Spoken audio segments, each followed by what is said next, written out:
mga butcher, magagawa tayo ng chicken shish kebab. Yan, panoorin nyo paano ito gawin. Ganyan ang itsura niya. Bali, paborito ito ng mga Arabic dito. Yan. Ganyan lang ang magawa dito niya mga butcher. Kaya hindi lang paghihiwa, pagkakate, pagdidibon ng dapat alamin nyo dito. Pati sa marination, medyo dapat marunong kayo yan. Ganyan ang itsura niya. Bali, dalawang ginawang item ko ngayon. Chicken burger at saka chicken shish kebab. Pakita ko pa ulit niya sa inyo. Paano ito control lang ito para mapit-pit siya. Maplat. Yan ang mga basic na trabaho. Sausage, burger, kebab.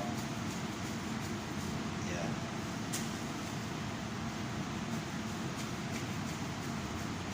Pinakita ko lang sa inyo para kayo mag-prepare. Kaya hanggang dito na mga kabutsa. Okay? God bless.